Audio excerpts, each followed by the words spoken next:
Lorsque l'actualité s'affole, suivez Le Point sur Métropole. Le Point, tous les matins à 8h30, reprise 1h30. Madame, Monsieur, bonjour. Bienvenue à la rubrique Le Point de Radio et Télémétropole. Merci de votre fidélité. Merci surtout d'avoir choisi Métropole. Avec nous ce matin, 3 invités pour parler de livres en folie. Max Chauvet, directeur général du journal Le Nouvelliste, est avec nous. On sait que Le Nouvelliste fait partie des organisateurs de cette activité. Ronnie Desroches, professeur, avec son livre qui sera donc exposé. Pas de développement sans cohésion nationale.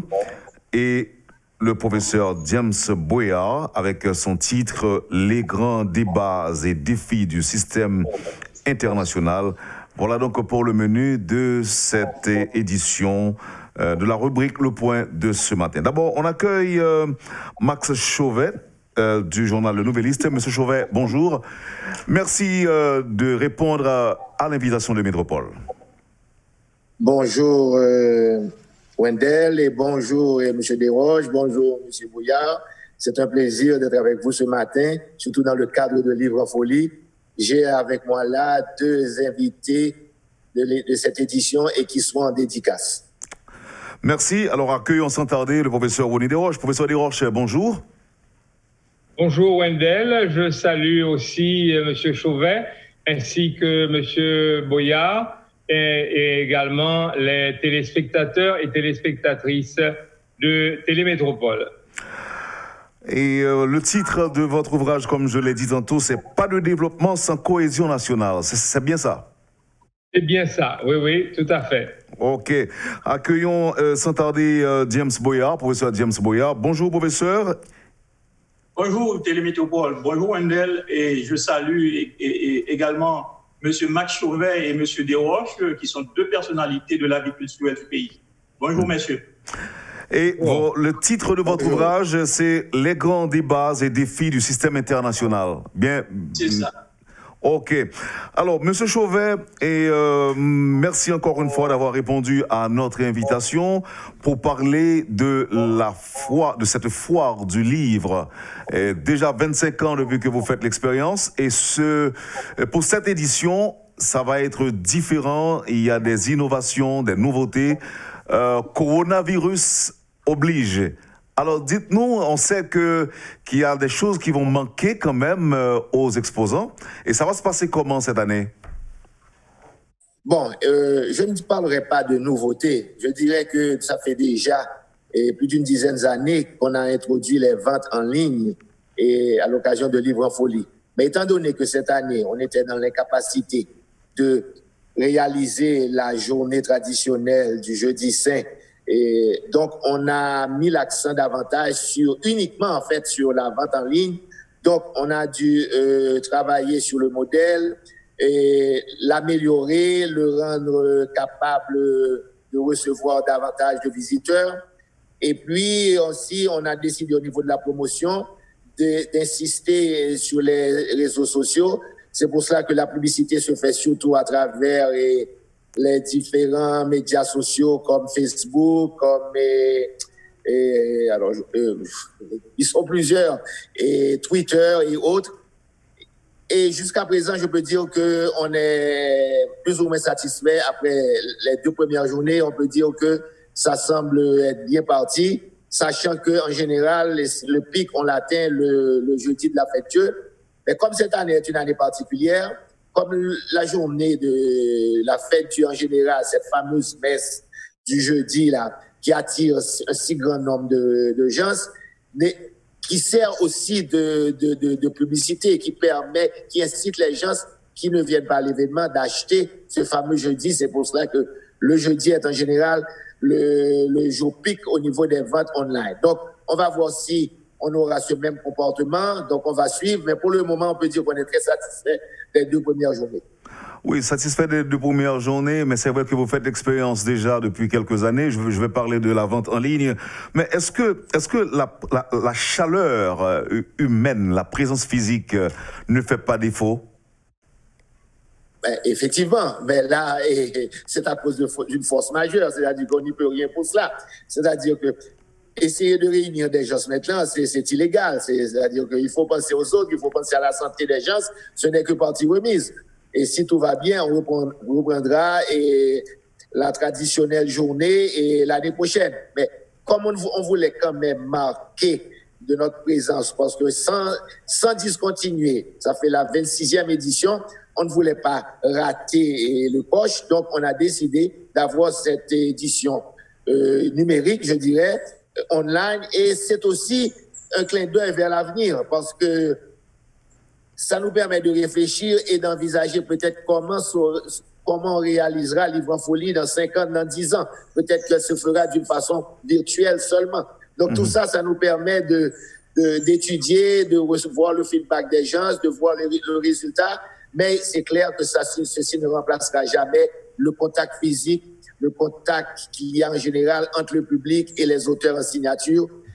Pour les auteurs, je pense que ça va leur manquer énormément de ne pas de ne pas rencontrer ce public-là, mais d'un autre côté, pour le public aussi, qui a soif de rencontrer leur auteur préféré et d'obtenir soit des signatures ou même avoir une petite conversation avec eux. Donc, c'est un manque, on ne peut rien pour cela, mais dans la mesure du possible, les livres seront disponibles, les livres seront vendus avec les rabais traditionnels.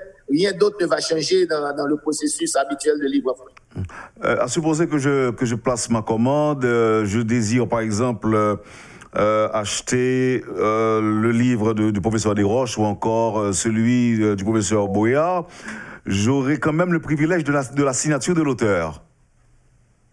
Bon, effectivement, pour les livres en dédicace, comme les titres de ces 2 auteurs, lorsque vous aurez fini de faire votre sélection de titres sur le site et que vous allez dans le panier et vous verrez maintenant la liste des titres choisis avec les prix et autres, il y a une case, il y a une icône que vous allez cliquer dessus et ça va vous demander au nom de qui vous voulez faire la dédicace. Parce que vous pouvez acheter le livre pour un ami ou un parent et vous voulez que le livre soit dédié à cette personne-là. Donc, vous mettez le nom. Maintenant, étant donné que les livraisons se feront bien après, le lot de livres sera remis aux auteurs en dédicace qui pourront faire les dédicaces et ensuite retourner à Communication Plus qui pourra à ce moment-là faire les livraisons avec les dédicaces. Donc, ceci est prévu. Simplement, il faut bien faire attention dans la partie panier de cliquer sur le bon bouton pour pouvoir inscrire le nom du dédicacé.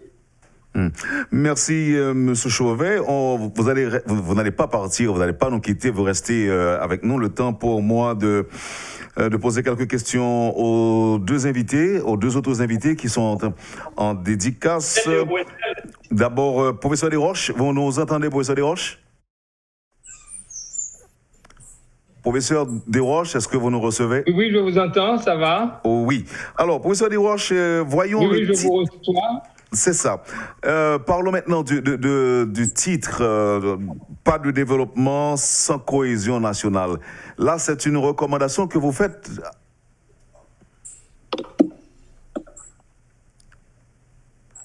Oui, effectivement, vous savez que notre pays a beaucoup de peine à se développer. Jusqu'à présent, nous sommes un pays sous-développé. Nous sommes le seul pays moins avancé de l'hémisphère occidental. Et il y a peut-être une 60aine d'années, nous étions au même niveau que la République dominicaine.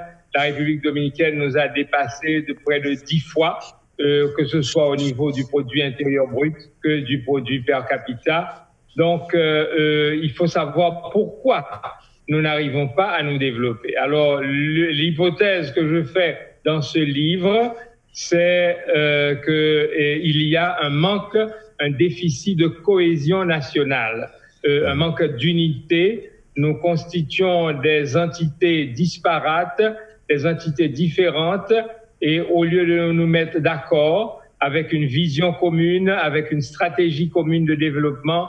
Nous sommes en train de nous battre les uns contre les autres et c'est certainement l'une des causes de notre sous-développement. Et également, il y a une telle inégalité. Haïti est, après l'Afrique du Sud, le pays le plus inégalitaire du monde.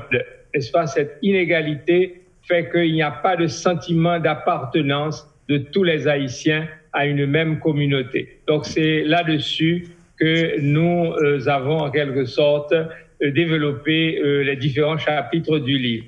Nous sommes un territoire, un pays, mais nous sommes loin d'être une nation où tous les fils et toutes les filles se sentent solidaires les uns des autres, appartenant à une même communauté, régie par la même loi, partageant les mêmes valeurs et le même destin. Nous sommes une juxtaposition d'entités différentes, en lutte les unes avec les autres pour la survie et la domination. C'est ce que je peux lire de cet ouvrage et qui sera en signature. Qui est en signature dans le cadre de livre En Folie. Et quelles sont selon vous les chances que ces messages puissent atteindre le plus de gens possible, professeur Desroches?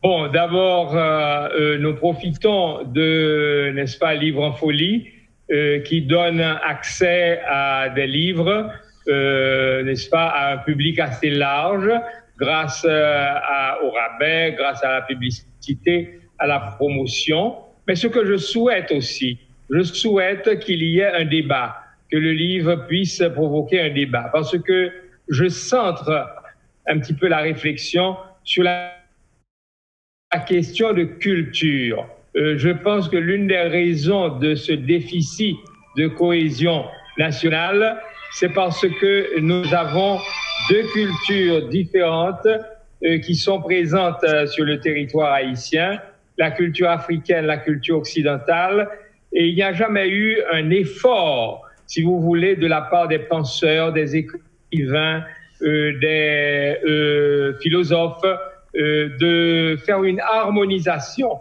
de ces deux cultures pour dire voici la culture proprement haïtienne, quelles sont les valeurs que nous voulons inculquer à nos jeunes pour former véritablement un moule haïtien. Je crois qu'il faut ce travail d'harmonisation parce que l'histoire nous a montré qu'à différents moments de l'histoire, n'est-ce pas, eh bien, les peuples ont essayé d'harmoniser les différentes influences culturelles qu'ils ont reçues pour faire, n'est-ce pas, une identité nationale. Le grec parlait du kalos agathos, le romain parlait du virbonus, le français parlait du gentilhomme, l'anglais parlait du gentleman, etc., etc. Nous, quel est notre profil de l'haïtien que nous formons avec les mêmes valeurs, la même vision? J'espère que ça va provoquer un débat. Ça prendra du temps, n'est-ce pas? Mais il faut commencer à le faire parce que ceci ne se fera pas, si vous voulez, par hasard. Merci, professeur Desroches. Vous restez avec nous le temps d'accueillir le professeur James Boyard, qui lui-même a baptisé son livre « Les grands débats et défis du système international ». Donc c'est le quatrième ouvrage du professeur James Boyard, de l'émergence de la Chine comme nouvelle puissance militaire et économique, à la pandémie de Covid-19, en passant par la nucléarisation de la Corée du Nord et les mutations dans le champ de coopération pour le développement. C'est plutôt un compte-rendu analytique du professeur Boyard.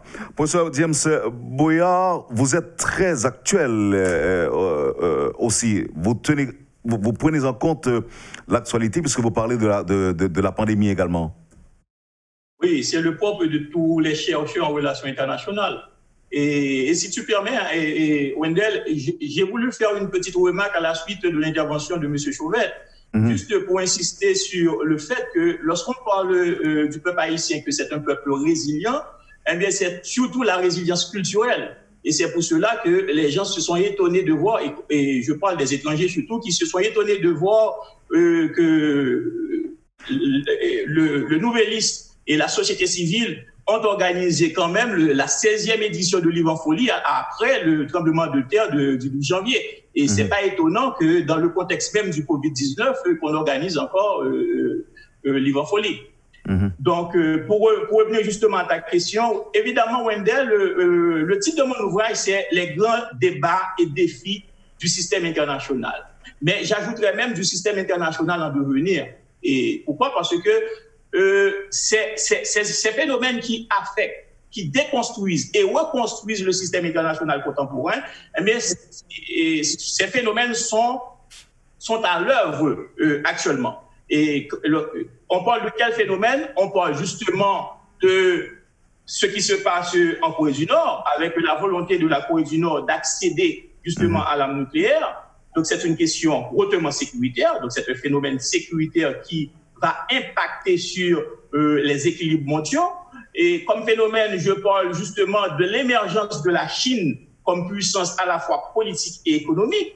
Eh bien, c'est encore un phénomène qui va affecter les équilibres mondiaux, qui va affecter la stabilité du système international, parce que la Chine, en devenant justement une grande puissance vis-à-vis des États-Unis notamment, eh bien, ça va générer ce qu'on appelle une distribution négative de la puissance au niveau du système international, donc qui va remettre en question l'équilibre, le principe de l'équilibre des puissances. Et évidemment, il faut noter également comme phénomène, un phénomène sanitaire qui est le Covid-19. Eh bien, les gens pourront se poser la question, en quoi le Covid-19 pourrait impacter sur le système international? Et j'essaie de voir à travers l'ouvrage que le Covid-19 va impacter justement sur le système international à 3 niveaux. Au niveau sécuritaire, bien entendu, parce que, et on l'a vu, que lorsqu'on parle de Covid-19, tant en termes de menaces de sécurité publique, de menaces de santé publique, ou en termes de dispositions adoptées par la plupart des États pour répondre justement à ces menaces, on voit qu'il y a une assimilation entre le champ de la sécurité internationale et le champ de la sécurité interne de l'État. Désormais, parler de la sécurité nationale, même pour les États-Unis, serait non pertinent parce que les menaces telles que les pandémies, eh bien, transcendent les frontières et interpellent la communauté internationale et font appel à un ensemble de dispositions qui vont transcender les États. Et également, le Covid-19 va avoir un impact au niveau économique. Au niveau économique, ce serait très facile de dire, écoutez, effectivement, on a vu que le Covid-19 a impacté négativement sur la production industrielle. Les gens ont cessé d'aller au travail, les industries ont cessé de produire. Mais je suis allé encore plus loin de ces remarques-là qui sont accessibles à tous pour démontrer que le Covid-19, en provoquant justement la fin ou la diminution substantielle de la production industrielle, en mettant l'accent sur l'individu, sur la protection de l'individu, sur l'intérêt de l'individu, donc de protéger la santé publique plutôt que de protéger les intérêts du capital, eh bien, on a vu que le Covid-19, en termes de dispositions qui ont été adoptées, répondent au programme même de ce qu'on appelle l'économie de la décroissance. Donc, j'imagine que les économistes critiques vont revenir avec le débat sur la fameuse économie de la décroissance et à la suite justement du contexte de Covid-19. Merci, professeur James Boyard. Je rappelle que vous êtes juriste et politologue de formation, formé également à l'ENA, à la Sorbonne et à l'université Jean Moulin Lyon 3. Restez avec nous le temps de retrouver Monsieur Chauvet, Max Chauvet, organisateur, je dirais, au nom du nouvelliste de Livre en Folie. Professeur, alors, Monsieur Chauvet, bonjour, rebonjour. Bonjour. Rebonjour. Alors, dites-nous, les activités durent combien de jours cette année? Bon, l'événement se déroule sur 7 jours. On a commencé lundi et les ventes prendront fin dimanche soir. Dimanche soir. Et on n'a pas parlé du nombre d'auteurs en signature, de nombre de livres également en signature.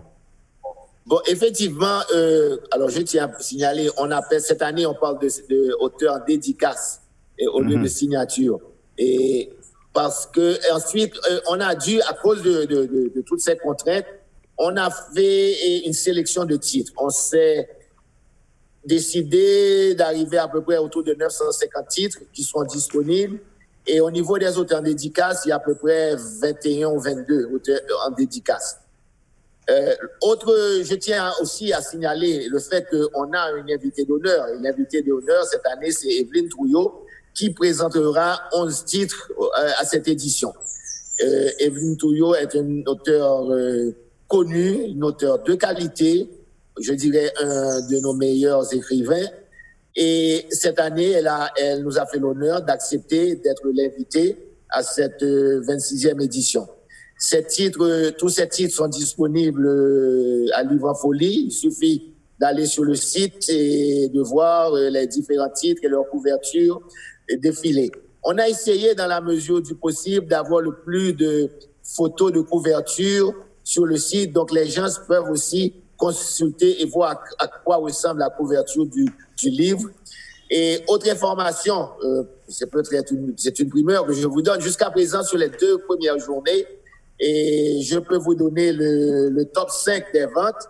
Et situation l'exige, les plantes médicinales de Madame Rougier arrivent en tête, suivi de l'un de vos invités, Monsieur Bouillard, qui est en seconde position. Des compliments, Monsieur Bouillard. Excellent.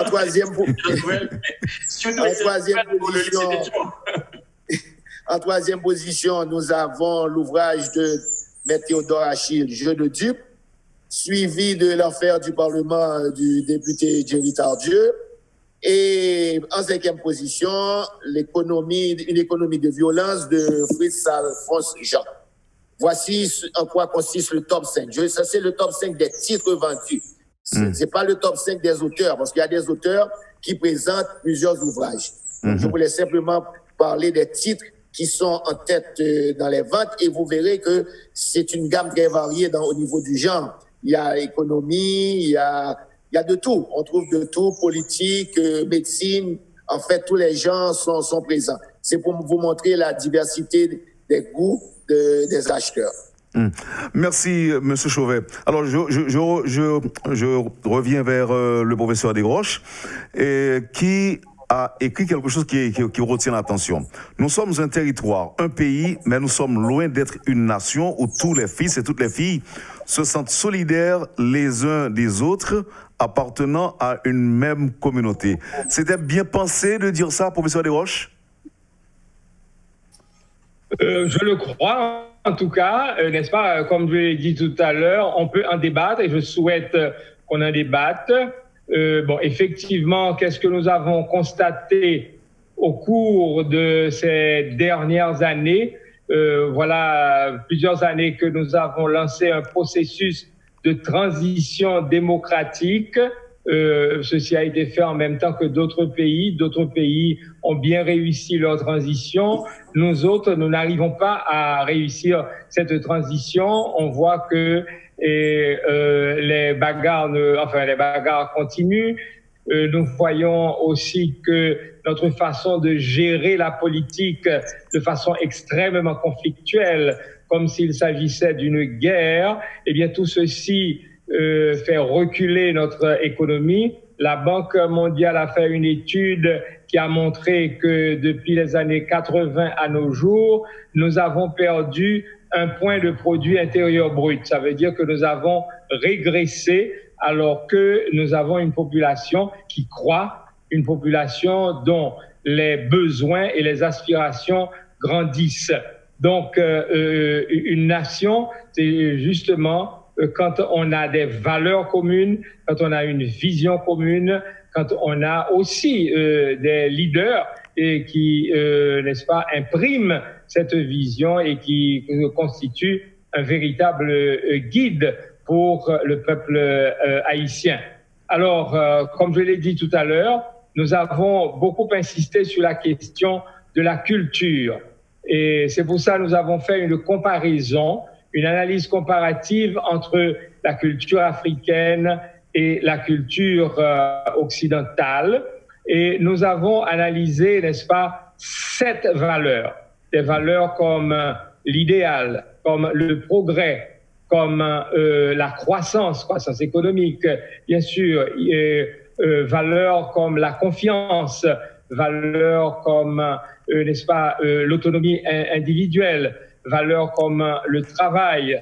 Et nous avons considéré cette valeur, nous avons vu qu'il y a un contenu différent selon qu'il s'agisse de la culture africaine ou bien de la culture occidentale.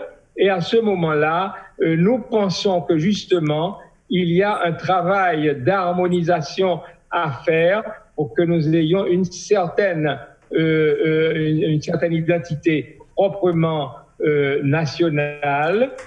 Nous avons considéré les apports des différentes composantes de la culture occidentale, qu'il s'agisse de la culture, la composante française, la composante allemande, la composante italienne, qui ont été présentes, n'est-ce pas, dans notre histoire, qui sont encore présentes dans notre histoire.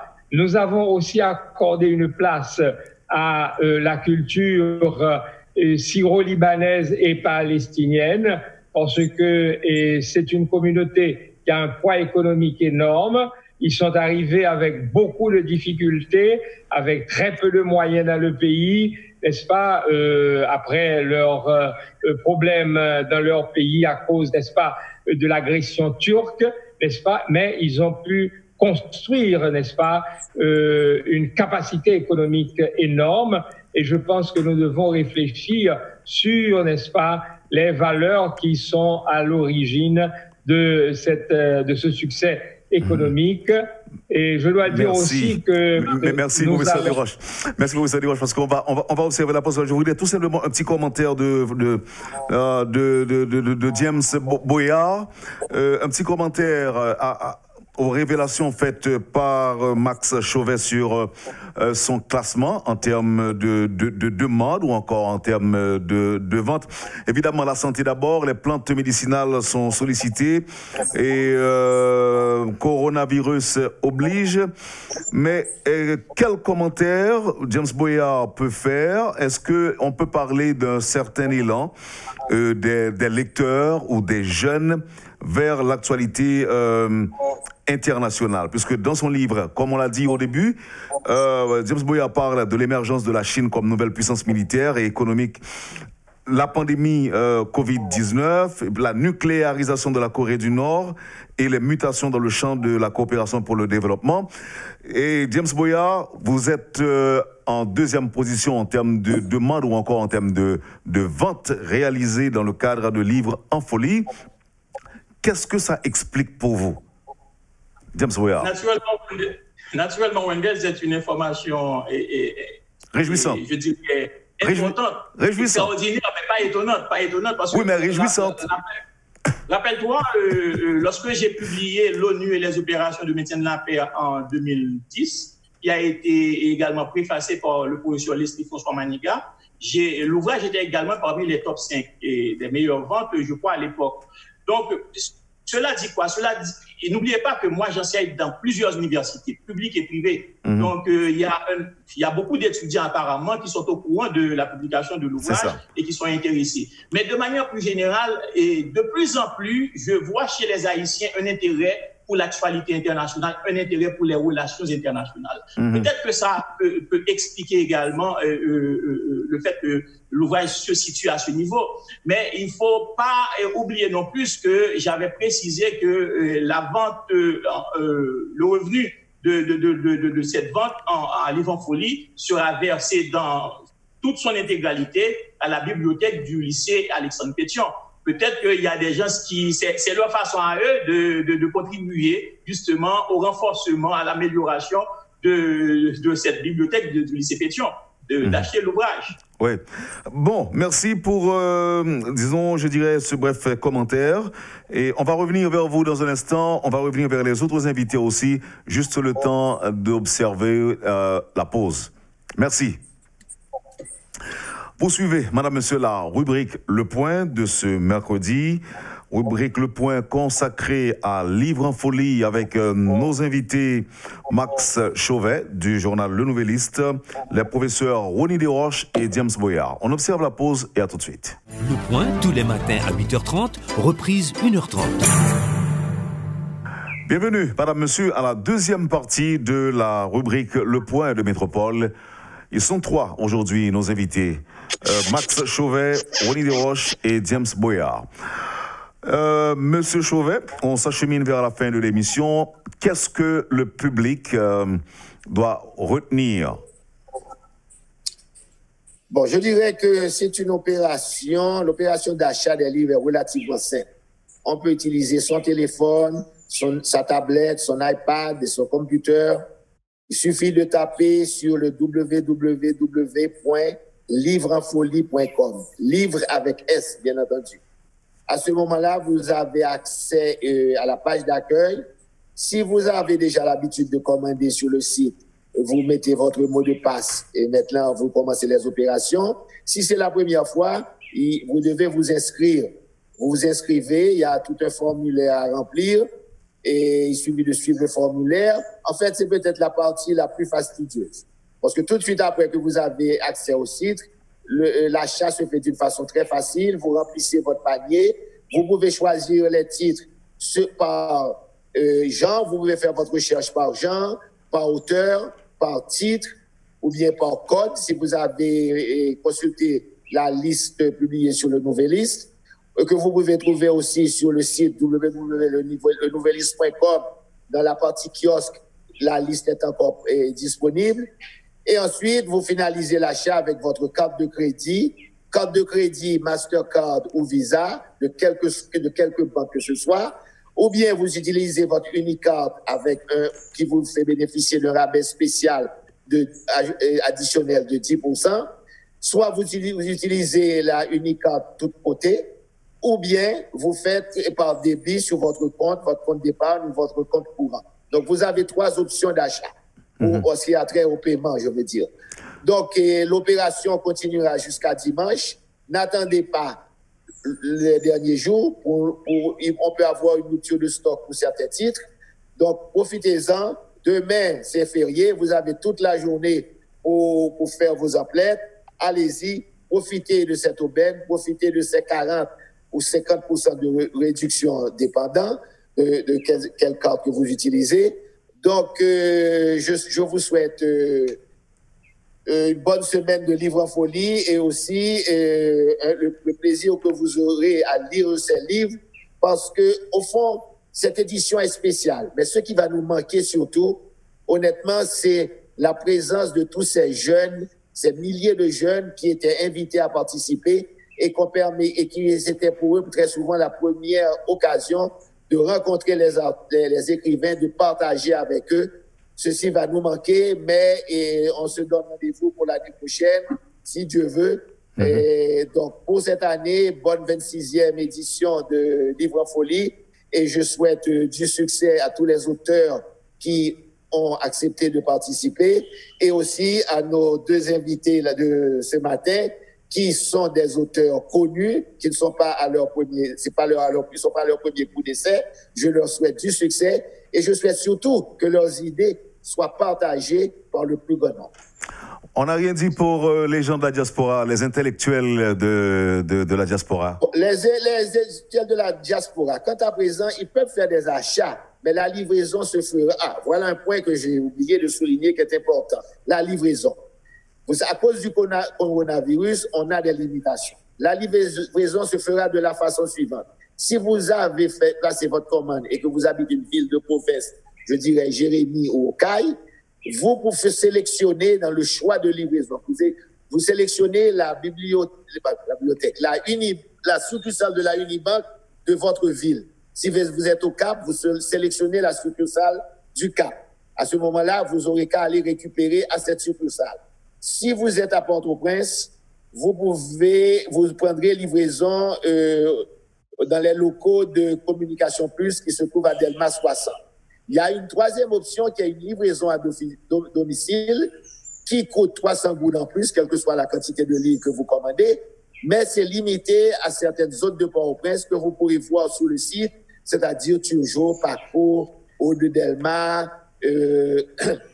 Pétionville, Bourdon, et les zones sont indiquées sur le site. Donc, vous avez en fait 3 options de livraison. Pour la diaspora, c'est la même chose. Ils n'auront que ces 3 options de livraison. Malheureusement, on n'est pas encore prêt à faire des livraisons à l'étranger. Mais quand même... S'ils ont un ami ou un parent à Port-au-Prince ou en province, ces amis ou parents pourront recevoir les livres pour eux en attendant de leur faire parvenir. Donc, c'est-à-dire où qu'ils se trouvent, ils peuvent placer leurs commandes sans problème via le net. Via le net, mais la livraison seulement qui poserait un problème. Mais ils peuvent quand même demander à un proche, à un ami ou à un parent de... Effectivement, de récupérer les livres pour eux. Et en attendant que soit les envoyer par Air Cargo, ou bien, si les parents comptent voyager, en attendant que les lignes aériennes reprennent le service. Donc, il faut qu'ils soient patients. Ils n'auront pas les ouvrages les 2 jours à venir. Merci Max Chauvet du journal Le Nouvelliste. Et maintenant avec professeur Desroches. Professeur Desroches, est-ce que l'on peut revenir rapidement sur, je dirais, les grandes articulations, les grands chapitres du livre, pas de développement sans cohésion nationale, ce qui quand même pourrait encourager les gens à retirer ou encore à placer leurs commandes. Eh oui, merci beaucoup Wendell. Vous avez un avant-propos qui relie en quelque sorte le thème du livre à l'actualité récente. Parce que justement, les événements que nous avons vécus ces derniers temps montrent bien que nous nous sommes fait beaucoup de tort sur le plan économique particulièrement, au lieu, n'est-ce pas, d'essayer de résoudre nos problèmes de façon pacifique et démocratique. Le premier chapitre s'intitule « Les pères fondateurs ». Et là, nous parlons de Toussaint Louverture, de Dessalines, de Pétion et aussi de Christophe. Parce qu'il y a une tendance chez nous aujourd'hui, celui-ci se réclame de Dessalines, celui-là de Pétion, etc. Alors que nous avons la chance d'avoir 4 personnalités qui ont des talents, qui ont des aptitudes, qui ont des qualités extraordinaire, n'est-ce pas? Et nous devrions être fiers de nous identifier à ces 4 pères fondateurs.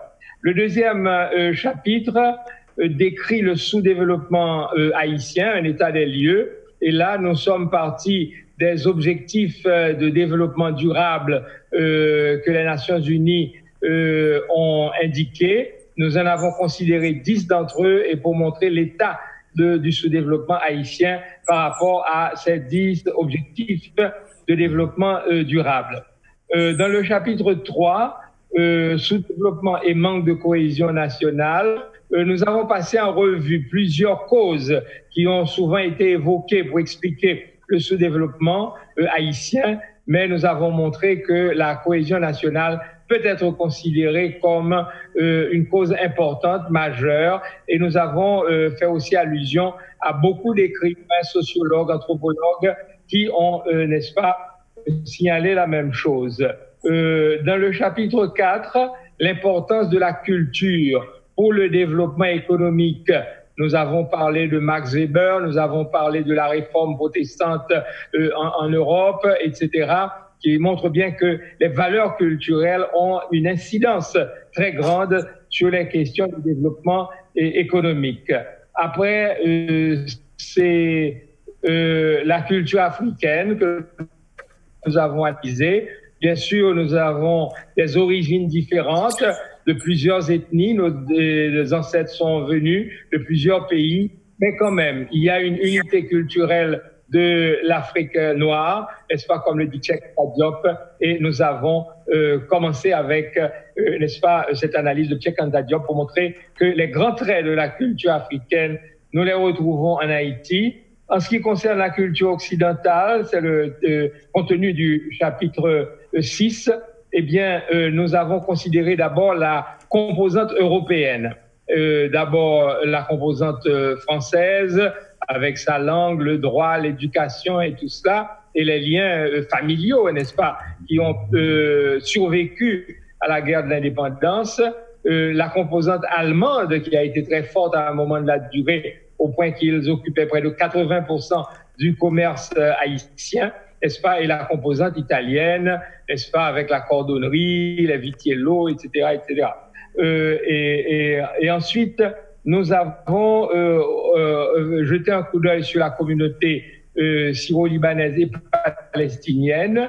Comme je l'ai dit, ils sont venus souvent par hasard en Haïti, mais ils ont développé une capacité économique et ils ont présenté aussi des valeurs culturelles qu'ils tiennent des Phéniciens, etc., dans le commerce et la finance.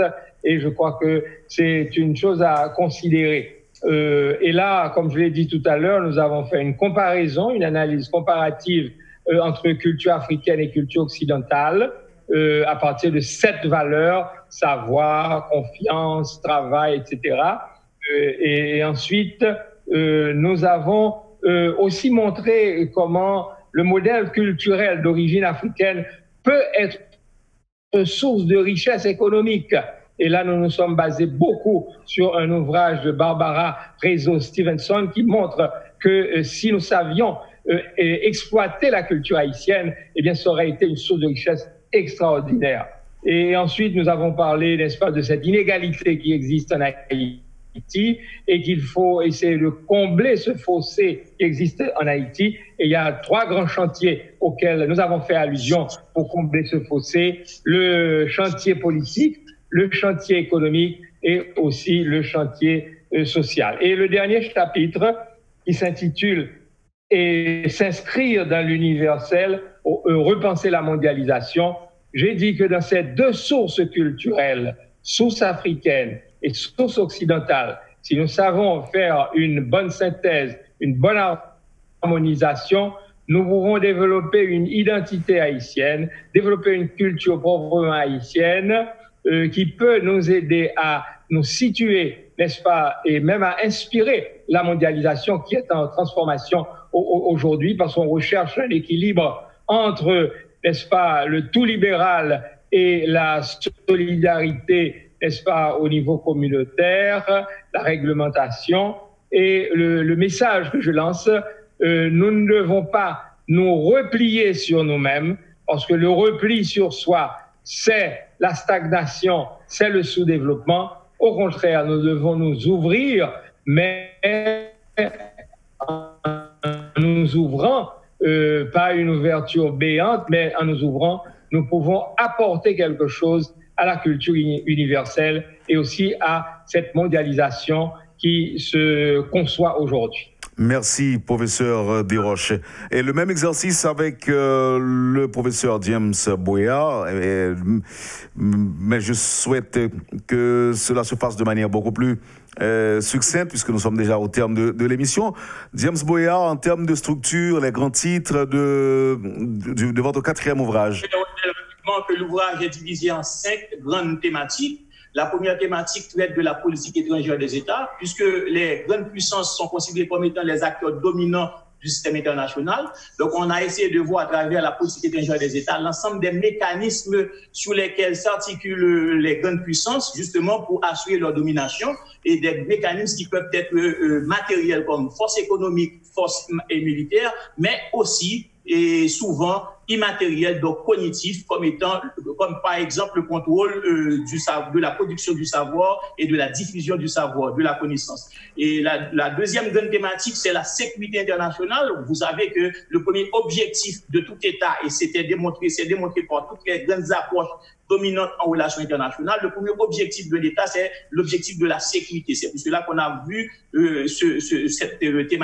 cette thématique-là, la sécurité internationale. Nous avons essayé de démontrer qu'il y a une évolution dans le champ de la sécurité internationale à travers ce qu'on a appelé les 4D. 4D parce qu'il y a un phénomène de démystification du territoire maintenant qui se fait, parce que même les États, les grandes puissances nucléaires, leur territoire est exposé même aux actes terroristes. Donc, tous les territoires ont été démystifiés. La déterritorialisation de la menace de sécurité, dans le sens que maintenant, la menace de sécurité n'est pas localisée sur un territoire, n'est pas forcément localisée sur un seul territoire, sur un territoire dirigé par un gouvernement reconnu. Et puis, nous avons parlé de la désétatisation de l'objet référent de la sécurité, dans le sens que l'objet référent de la sécurité autrefois, qui était l'État, eh bien aujourd'hui devient l'individu.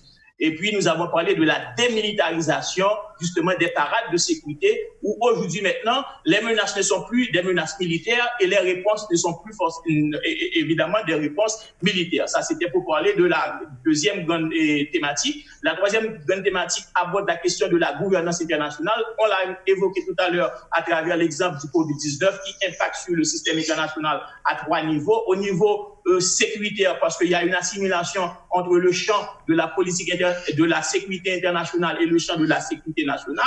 Au niveau économique, parce que ça permet un retour des débats sur ce qu'on appelle l'économie de la décroissance. Mais ce que j'ai oublié de dire, c'est au niveau, et malheureusement, au niveau politique, parce que malheureusement, ça va générer également un retour des États forts, ça va générer un recul de ce qu'on appelle la gouvernance démocratique. Et puis la quatrième partie aborde la question de la coopération pour le développement. Nous avons essayé, entre autres, de voir le débat, de revenir sur le débat sur l'aide, sur l'échec de l'aide internationale, en opposant deux écoles, le courant conventionnel qui estime que l'échec de l'aide, ce sont les États bénéficiaires de l'aide qui sont la cause de l'échec, et le courant réformateur qui estime, c'est de préférence, que ce sont les États donateurs qui sont la cause justement de l'échec de l'aide internationale. Et puis nous avons terminé l'ouvrage avec une cinquième grande thématique. Et c'est une thématique théorique qui aborde des questions à la fois ontologiques, des questions épistémologiques et des questions méthodologiques. Et on a fait exprès, en dépit de la critique du ministre, de l'ancien ministre des Finances qui a préfacé l'ouvrage, on a fait exprès de mettre cette cinquième thématique en dernier et non en première partie, parce que justement, ça aborde des questions tellement sensibles, tellement consistantes, tellement je dirais que ces questions ne sont pas suffisamment accessibles au grand public. C'est pour cela que j'ai préféré mettre cette thématique à la dernière partie pour permettre aux gens, aux lecteurs de bénéficier Avant de vous laisser partir, professeur James Boyard, une idée du prix? À Livre en Folie, c'est 1500 gouttes. Et c'est pas moi qui décide du coût, c'est Livre en Folie. Et en édition, je crois que c'est 2000 ou 2500 gouttes, je suis pas sûr. Très bien. La même question au professeur Desroches. Professeur Desroches, vous avez une idée du prix de votre ouvrage? Professeur Desroches? Oh, écoutez, je ne vais pas donner ça avec beaucoup de précision. Je crois que c'est autour de 1600 gourdes. Cependant, je me suis pas beaucoup penché là-dessus. C'est avec la maison d'édition qu'on a réglé ça. Et je crois que c'est autour de 1600 gourdes. Merci. Et puis, Max Chauvet, est-ce que les ouvrages sont encore ou bien sont toujours sponsorisés, Max Chauvet? Apparemment, Max Chauvet est déjà parti. En tout cas, merci, professeur Desroches, merci à Max Chauvet, merci à James Boyard. Je vous souhaite du succès, bonne chance à Livre en Folie cette année. Merci et à bientôt. Merci Wendell. Merci Wendell et bonne journée. Vous avez suivi, mesdames, messieurs, la rubrique Le Point de Métropole. Nos invités aujourd'hui, Max Chauvet du Nouvelliste, professeur Ronnie Desroches et professeur James Boyard. Merci de l'accueil. Passez une excellente journée avec Métropole et à vendredi. Je rappelle que le mai, c'est fête Dieu, donc c'est congé. Merci. Allez, bonne journée à chacun de vous. Lorsque l'actualité s'affole, suivez Le Point sur Métropole. Le Point tous les matins à 8h30, reprise 1h30.